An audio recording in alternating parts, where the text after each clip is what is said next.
নির্ণায়কের ধর্মাবলী, properties of determinant. নির্ণায়কের যে কোনো সারি বা কলামের সকল ভুক্তি শূন্য হলে নির্ণায়কটির মান শূন্য হবে।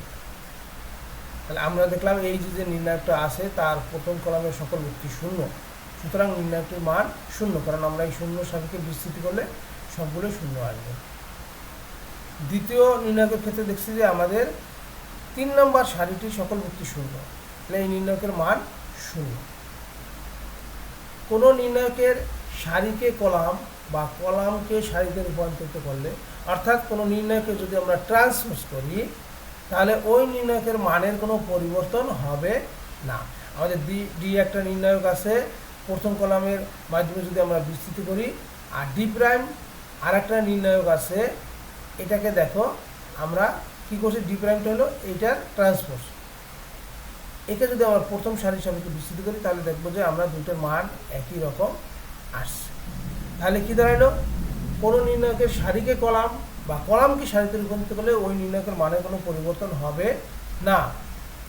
3 নম্বরে কী বলা হয়েছে, কোনো নির্ণায়কের যে কোনো দুটি পাশাপাশি সারি বা কলাম স্থান বিনিময় করলে নির্ণায়কের চিহ্ন পরিবর্তিত হয় কিন্তু সংখ্যামান অপরিবর্তিত থাকে। অর্থাৎ একটা নির্ণায়কের পাশাপাশি যে কোনো দুইটা কলাম অথবা যে কোনো দুইটা সারির মধ্যে স্থান বিনিময়, অর্থাৎ আমরা যদি এখানে চিন্তা করি যে এখানে দেখো প্রথম কলাম আর দ্বিতীয় কলাম, এই প্রথম কলামের জায়গায় দ্বিতীয় কলাম চলে আসছে, আর দ্বিতীয় কলামের জায়গায় এই প্রথম কলামটা চলে গেছে এবং তার মান হচ্ছে মাইনাস।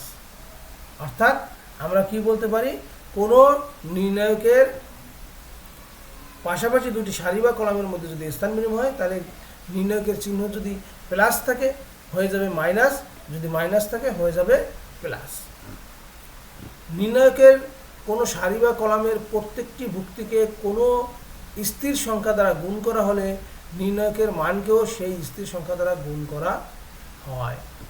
তাহলে কি হলো যে আমরা দেখলাম আমাদের ডি একটা নির্ণায়ক আছে, এটাকে এম দ্বারা গুণ করলাম, এম দ্বারা গুণ করার পরে এই এম দ্বারা বাইরে গুণ করা হয়েছে, অর্থাৎ এম দ্বারা এই কলামটাকে গুণ করা হয়েছে, অথবা এম দ্বারা প্রথম কলামটাকে অথবা এম দ্বারা প্রথম সারিকে গুণ করা বোঝায়।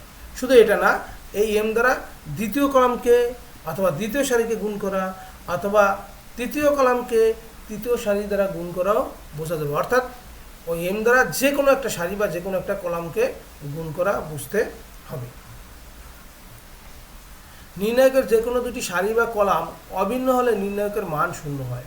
অর্থাৎ আমরা দেখব যে একটা নির্ণায়কের ভিতরে যে কোনো দুইটা সারি বা যে কোনো দুইটা কলামের ভুক্তিগুলো যদি হুবহু একই রকম হয়, তাহলে আমরা বলবো ওই নির্ণায়কটির মান শূন্য। নির্ণায়কের কোনো সারি বা কলামের ভুক্তিগুলো অন্য একটি সারি বা কলামের অনুরূপ ভুক্তিগুলোর এম গুণের সমান হলে নির্ণায়কের মান শূন্য হবে। তাহলে কি দাঁড়ালো, আমাদের এই ডি নির্ণায়কটার ভিতরে প্রথম কলামে আছে A1 A2 A3, দ্বিতীয় কলামে আছে M A1 M A2 M A3, তৃতীয় কলামে আছে C1 C2 C3। প্রথম আর দ্বিতীয় কলামের ভিতরে আমরা দেখতেছি যে কি এখানে A1 আছে, এটা m ইন্টু A1, অর্থাৎ সকল ভুক্তির সাথে m গুণ আকারে আছে দ্বিতীয় কলামে। তাহলে বুঝতে হবে যে এই এমটা দ্বারা এই নির্ণায়কটা গুণ আকারে আছে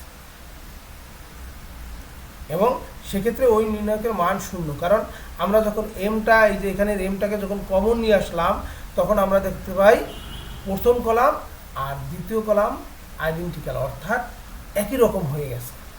সুতরাং আমাদের সংজ্ঞা অনুসারে আমরা বলতে পারবো এটার মান m ইন্টু 0, অর্থাৎ এটার মান শূন্য, তাহলে m ইন্টু 0 দ্যাট ইজ 0।